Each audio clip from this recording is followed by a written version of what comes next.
दूसरा जुगाड़ क्या है क्वेश्चन सॉल्व करने का वो आप सीखोगे इस वीडियो के थ्रू। ठीक है, तो सबसे पहला क्वेश्चन देखते हैं, आपको बहुत ज्यादा मजा आ जाएगा। अगर मजा आ जाए तो जरूर से नीचे कमेंट करके बताना कि आपको मजा आया है। इस क्वेश्चन में आपको सच में बहुत मजा आ जाएगा, क्योंकि मैंने भी जब इसको सॉल्व किया 1 मिनट में सॉल्व किया, बहुत ज्यादा टाइम नहीं लगा था।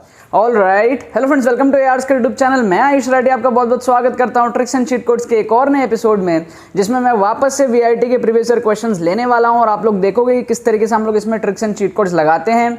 आई होप ये सीरीज आपको बहुत ज्यादा अच्छी लग रही है, आप लोग बहुत ज्यादा सपोर्ट भी कर रहे हो इस सीरीज को। बहुत सारे बच्चों को कंफ्यूजन होता है कि यार ये सीरीज की बाकी वीडियोस कहाँ मिलेंगी, तो आप लोग मेरे चैनल में प्लेलिस्ट सेक्शन में चले जाना। प्लेलिस्ट सेक्शन में जा करके आपको बहुत सारी अलग अलग प्लेलिस्ट बनी हुई दिखेंगी, उसमें से आपको ट्रिक्स एंड चीट कोड्स नाम से एक प्लेलिस्ट दिखेगी, उसके अंदर आपको सारे वीडियोस मिल जाएंगे। 100 से ज्यादा वीडियोस मैंने बना रखे हैं, वो सारे आप लाइन से देख सकते हो। तो आपका पूरा का पूरा जो मैंने कवर किया है पिछले 2-3 सालों में, 4 सालों में, वो सारा आप देख पाओगे।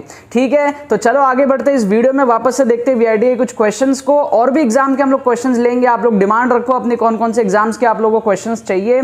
ठीक है, तो जल्दी से इस वीडियो को लाइक करके चैनल को सब्सक्राइब करके AR स्क्वाड का हिस्सा बन जाओ। उम्मीद करते हैं कि आपको ये वीडियो पसंद आएगी।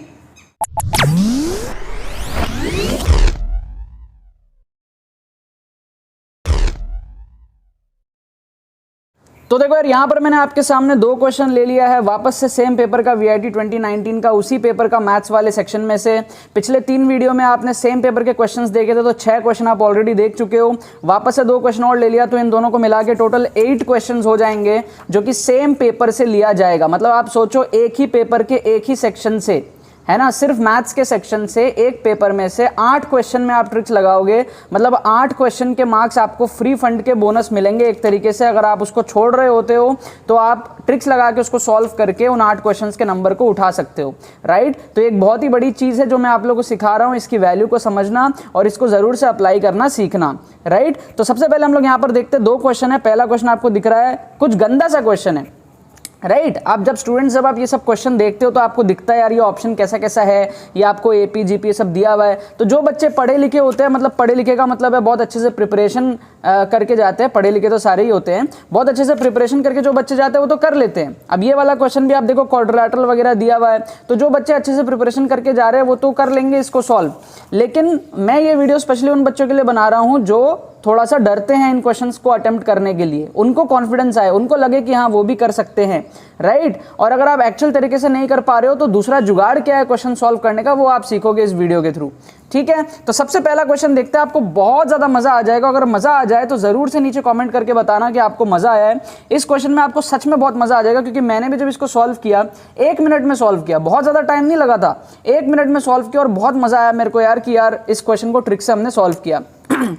देखो, let ABC are in AP। अब AP दिया हुआ है आपको ABC, ठीक है, with a common difference D, then e⁻1/c, e⁻b/ac, e⁻1/rn। अभी आपने पिछले 2-3 वीडियोस अगर देखे होंगे तो AP हम लोग क्या कर रहे थे, जनरल लेट कर रहे थे, है ना, आप लोगों ने देखा ही होगा, है ना, कि AP क्या होता है। AP हमारे पास में 2, 4, 6 हो सकता है, या फिर AP हमारे पास में 1, 2, 3 ऐसा हो सकता है। अगर 2, 4, 6 है तो हमारा डिफरेंस कितना है, 2 का है, और अगर 1, 2, 3 है तो डिफरेंस कितना हमारे पास में 1 का है।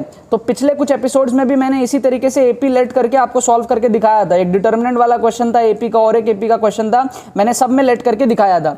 तो अब मेरे को लगता है कि आप लोग भी यहाँ पर समझ सकते हो कि यहाँ पर हम वापस से AP को लेट करने वाले हैं, क्योंकि ये जो एक क्वेश्चन है ये एक जनरल क्वेश्चन है। मतलब कि ये दुनिया में हर AP के लिए वैलिड होगा जिसका कॉमन डिफरेंस कुछ भी हो, मतलब कि 1, 3, 5, 7 अगर है तो उसके लिए भी वैलिड होगा। राइट, तो हम अपने कन्वीनियंस के लिए ABC को क्या लेते हैं, 1, 2, 3 लेते हैं। तो हम क्या करेंगे, A की वैल्यू को ले लेंगे 1, B की वैल्यू को ले लेंगे 2, C की वैल्यू को ले लेंगे 3, और कॉमन डिफरेंस क्या हुआ 1, क्योंकि इन सबके बीच में गैप 1 का है, तो कॉमन डिफरेंस हो गया 1, मतलब D की वैल्यू हो गई 1। राइट, अब हम क्या करेंगे, ये जो हमको दिया हुआ है ना, इसमें हम ये सारी वैल्यूज को डालेंगे। तो अगर हम ये सारी वैल्यूज को इसमें डालते हैं तो e⁻1/c क्या बनेगा, e⁻1/c बनेगा 1/3, e⁻1/c का वैल्यू 3 है तो ये हो जाएगा e⁻1/3। राइट, अब ये क्या बनेगा, b/ac, मतलब e⁻b की वैल्यू कितनी है 2, और ac का प्रोडक्ट आएगा 3, तो मतलब e⁻2/3 है ना। उसके बाद में क्या आएगा, e⁻1/a, मतलब 1/1, मतलब 1, मतलब कि e⁻1। अब e⁻1 को मैं थोड़ा स्मार्टली 3/3 भी तो लिख सकता हूं ना, देखो ध्यान से समझो, ये e⁻1/3 था, e⁻2/3 था, फिर e⁻1/a मतलब 1/1 आ रहा था, तो 1/1 या 3/3 बात तो एक ही है, क्योंकि ये उसके पैटर्न में दिख रहा है मेरे को, तो मैंने इसको लिख दिया e⁻3/3, राइट। अब क्लियरली समझ आ गया कि ये जीपी है, हमको 3 ऑप्शन दिख रहे हैं जीपी के और एक ऑप्शन दिख रहा है एपी का, हमको फील भी आ रहा है कि ये एक जीपी है। जीपी क्या होता है, रेशियो सेम होता है, मतलब कि इस तरीके से होता है 2 4 है ना, 8 16 इस तरीके से होता है जीपी। 32 मतलब कि 4/2 अगर हम लोग करेंगे 4/2 तो भी 2 आएगा, 8/4 करेंगे तो भी 2 आएगा, 16/8 करेंगे तो भी 2 आएगा, 32/16 करेंगे तो भी 2 आएगा, मतलब रेशियो जो है वो सेम रहेगा। इस तरीके का होता है एपी, सॉरी एपी तो आपको पता ही है, A plus D A plus 2b इस तरीके से होता है, और जीपी किस तरीके से होता है, जीपी इस तरीके से होता है A R square A R cube इस तरीके से चलता जाता है, समझ रहे हो। तो यहाँ पे क्या हो गया 2 इंटू 2 इंटू 2 का स्क्वायर इस तरीके से, 2 इंटू 2 का क्यूब, समझ रहे हो, इस तरीके से चल रहा है 2 4 8। तो यहाँ पर हमको क्लियरली समझ में आ रहा है कि इसको आप जब आप रेशियो लोगे तो आपको क्या मिलेगा, आप डिवाइड करो second term by first term, second term आपका कितना है, सेकंड टर्म आपका है e⁻2/3 और आप डिवाइड करोगे e⁻1/3 के साथ में, ठीक है। तो इसको हम कैसा लिख सकते हैं, e⁻2/3 को हम ऐसा लिख सकते हैं 1/3 प्लस 1/3, है ना, इसको ऐसा भी तो लिख सकते हैं ना 1/3 प्लस 1/3 और डिवाइड हो जाएगा e⁻1/3 के साथ में, यस और नो। 1/3 प्लस 1/3 इज 2/3, तो इसको अब हम ऐसा भी लिख सकते हैं e⁻1/3 into e⁻1/3 divided by e⁻1/3, तो एक e⁻1/3 कट जाएगा, बचेगा e⁻1/3, समझ रहे हो। वापस से आप लोगों को दिखाता हूं, देखो इसको मैंने क्या करा, e⁻2/3 को 1/3 प्लस 1/3 कर लिया, अब इसको मैंने लिख दिया e⁻1/3 into e⁻1/3 divided by e⁻1/3, क्योंकि ये प्रोडक्ट की प्रॉपर्टी होती है ना, अगर हमारे पास में बेस सेम है तो पावर्स ऐड हो जाते हैं, e⁻1/3 और e⁻1/3 को प्रोडक्ट करोगे तो आपको e⁻1/3 प्लस 1/3 मिलेगा। क्या ये बात आपको समझ आ रही है, मतलब कि 2 का स्क्वायर और 2 का पावर 4 इसका जो प्रोडक्ट आएगा वो 2 का पावर 2 प्लस 4 के बराबर आएगा, ये प्रॉपर्टी है बेसिक सी मैथ्स की। 2 का स्क्वायर हो गया 4 है ना, और 2 का पावर 4 कितना हो गया 16, और 16 इंटू 4 हो गया 64, या तो आप ऐसे कर लो या फिर डायरेक्टली 2 का पावर 2 प्लस 4 कर लो, मतलब 2 का पावर 2 प्लस 4 आ गया 6, तो 2 का पावर 6 भी होता है 64, ठीक है। ये बेसिक प्रॉपर्टी थी मैथ्स की, आपको बचपन से आता है, मतलब क्लास 7 8 से आपको सिखाया जाता है, राइट। तो यहाँ पर मैंने e⁻2/3 को 1/3 प्लस 1/3 कर लिया, और फिर इसको मैंने e⁻1/3 इंटू e⁻1/3 करके डिवाइड कर लिया e⁻1/3 के साथ में, और कट गया एक टर्म, बचा क्या e⁻1/3, इसका मतलब इसका रेशियो कितना है, e⁻1/3 जितना रेशियो है, कितना है रेशियो e⁻1/3 जितना। अगर आप थर्ड टर्म को डिवाइड करोगे सेकंड टर्म के साथ में तो भी आपको वही मिलेगा e⁻1/3। वैसे तो आप ओरली देख के भी समझ रहे थे, बट मैंने थोड़ा डीपली आपको समझा दिया था कि जो एकदम कमजोर बच्चे उनको भी समझ में आए रेशियो। तो e⁻1/3 आया। अब आप लोग चेक कर लो यार कौन सा ऑप्शन में कॉमन रेशियो इसके बराबर आ रहा है। d की वैल्यू कितनी थी 1 थी, तो अगर आप इसमें डालोगे तो आपको d की वैल्यू 1 डालने पे e मिलेगा कॉमन रेशियो e⁻1, तो ये तो गलत आंसर है, तो इसको आप लोग एलिमिनेट कर दो। AP वाले को तो पहले ही एलिमिनेट कर दिया था, तो इसको भी काट दो।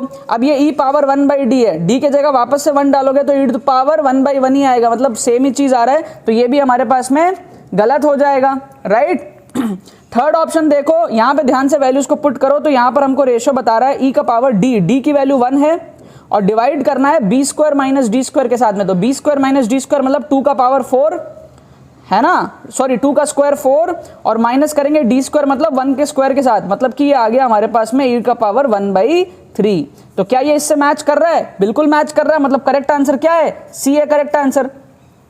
तो जहां आप क्वेश्चन को छोड़ने वाले थे वहां हमने इस तरीके से इसको सॉल्व कर लिया, ठीक है। अब ये एक्सप्लेन करने में इतना टाइम लगा है, एक्चुअल में जब मैंने इसको फर्स्ट टाइम सॉल्व किया था विद इन 1 मिनट हो गया था, ठीक है, विद इन 1 मिनट हो जाता है, वो भी जहां तक है मैंने ओरली कर लिया था, माइंड में ही कर लिया था ये सारी चीजें, ठीक है। आप लोग माइंड में नहीं भी कर पाओ तो पेन पेपर में भी करोगे अगर, तो 1 मिनट से ज्यादा नहीं लगेगा सॉल्व करने में, बस एक्सप्लेन करने में वीडियो में थोड़ा सा ज्यादा टाइम लगता है, राइट। अब नेक्स्ट क्वेश्चन देखते हैं। नेक्स्ट क्वेश्चन आपको कह रहा है wire 34 centimetre long is to be bent in the form of a quadrilateral of which each angle is 90 degree, what is the maximum area which can be enclosed into the quadrilateral, ठीक है। अब यहाँ पर आप सोच में पड़ जाओगे यार क्वाड्रिलैटरल है, क्या होगा, स्क्वायर होगा, रोम्बस होगा, रेक्टेंगल होगा, क्या होगा, ये सब आप कंफ्यूजन में पड़ जाओगे, क्योंकि देखो अगर हम रेक्टेंगल बनाते हैं तो भी ये 90 डिग्री बनता है ना, है ना। अगर हम स्क्वायर बनाते हैं तो भी 90 डिग्री बनता है। तो आप कंफ्यूज हो जाओगे कि यार कौन सा क्वाड्रिलेटरल है, रेक्टेंगल है, ये है, वो है, क्या है, कौन सा समझ में नहीं आएगा आपको, और इस चक्कर में आप लोग डरोगे सॉल्व करने में और छोड़ दोगे क्वेश्चन को। मैं आप लोगों को ऐसे क्वेश्चन में सजेस्ट करूंगा कि ज्यादा झमेला मत लो, स्क्वायर लेके देख लो, एक बार लेके तो देखो, एक बार स्क्वायर लेके देख लो, ठीक है। वैसे तो देखो प्रॉपर्टी ये कहती है कि स्क्वायर में मैक्सिमम एरिया आता है, लेकिन अगर आपको प्रॉपर्टी नहीं पता है लेट्स से, तो आप स्क्वायर लेके देखो तो सही। अगर आप स्क्वायर लोगे तो 34 को 4 पार्ट में डिवाइड करोगे अगर आप, है ना, तो 8.5 और 8.5 मिलेगा, यस और नो, ये मिलेगा आपको, है ना। अगर आप 34 को 4 पार्ट में डिवाइड करोगे, देखो 32 होता तो 8 होता, 8 4 जा 32, 0.5 बढ़ा दोगे तो 34 आ जाएगा, राइट। अब स्क्वायर का एरिया क्या होता है, area of square is side square, side का स्क्वायर होता है ना। तो इसको हमको क्या करना है, स्क्वायर करना है, मतलब कि हमको 8.5 का स्क्वायर करना है, ठीक है। अब ऐसे टर्म्स को स्क्वायर करने की ट्रिक भी बता देता हूं आप लोगों को, मैथमेटिकल ट्रिक है, क्या है, जैसे मान लो 85 है, 85 को स्क्वायर करने का तरीका है, 5 का स्क्वायर पहले लिख दो 25, और 8 से बड़ा क्या नंबर होता है, 9 होता है, 9 को 8 के साथ मल्टीप्लाई कर दो तो 9 8 जा 72। बहुत खतरनाक ट्रिक आपको मैं बता रहा हूं, देखो ध्यान से वापस समझते हैं। 25 है सपोज, तो 25 का स्क्वायर करना है, तो जब भी ऐसा टर्म हो ना जहां पे 5 हो, 25 35 65 इस टाइप का, इसमें ये अप्लाई होगा। कैसे है, 5 का कर दो स्क्वायर तो हो गया 25, 2 से एक बड़ा नंबर क्या होता है 3 को 2 से मल्टीप्लाई कर दो 625 आ गया। देखो 25 का स्क्वायर 625 होता है। मान लो 35 को स्क्वायर करना है आपको, एक तो तरीका है आप करते रहोगे उसको लंबे तरीके से प्रोवाइड करोगे, तो मैं उस तरीके में नहीं जा रहा हूं, मैं शॉर्टकट में जा रहा हूं, राइट। 35 का स्क्वायर है, 5 का स्क्वायर होगा 25, लिख दो 25, और 3 से एक बड़ा क्या है 4 और 3 का मल्टीप्लाई होता है 12 25, यही होता है। 45 का करना है आपको स्क्वायर, तो 5 का स्क्वायर हो गया 25, 4 से एक बड़ा क्या होता है 5 4 जा 20 हो गया। समझ रहे हो आप, इस तरीके से, ठीक है। अगर आपको करना है 65 का स्क्वायर, तो 5 का स्क्वायर हो गया 25, 6 से एक बड़ा होता है 7 6 जा 42, सारे करके आप कैलकुलेटर में चेक कर लो, ये आएंगे। तो 85 का स्क्वायर करना था, 5 का स्क्वायर हो गया 25, 8 से बड़ा 9 8 जा 72, 72.25, क्योंकि यहाँ पे हमारे पॉइंट्स में थे ना वैल्यूज, तो ये 72.25 आ जाएगा।